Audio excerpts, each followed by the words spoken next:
খবর 24 ইন্টুর সাথে আপনাকে স্বাগত। নতুন নতুন খবর জানার জন্য আমাদের চ্যানেলে চোখ রাখুন।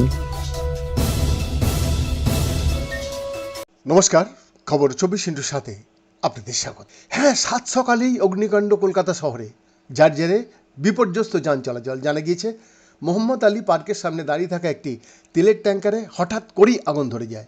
গাড়ির ভেতরেই পুরো ঝলসে যান চালক।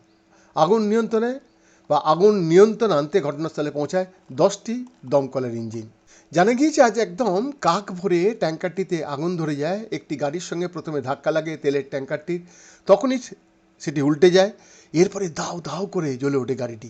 আগুনের তীব্রতা এতটাই বেশি ছিল যে উল্টো দিকের একটি বাড়ি ও দোকানের সামনের অংশ পড়ে যায়। এদিকে সাত সকালে এভাবে দাউ দাউ করে জ্বলতে থাকা গাড়ি দেখে কার্যত আতঙ্ক ছড়িয়ে পড়ে এলাকায়। শুরু হয় হই হট্টগোল।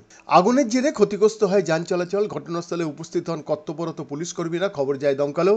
আগুন নেভাতে সেখানে পৌঁছায় এক একটি করে 10টি ইঞ্জিন। দমকল ও পুলিশ আধিকারিকরা উভয় মিলে খোঁজ চালান তেলের ট্যাঙ্কারের চালকের। তবে গাড়িটি জ্বলতে থাকার কারণে প্রাথমিকভাবে তার খোঁজ পাওয়া না গেলেও পরে জানতে পারা যায় গাড়ির ভেতরেই পুরো মৃত্যু হয়েছে চালকের। পরে পুলিশ কর্মীর দেহটা বের করে নিয়ে যায়। আগুন এখন নিয়ন্ত্রণে। বৈদ্যনাথ দাসের রিপোর্ট, খবর 24।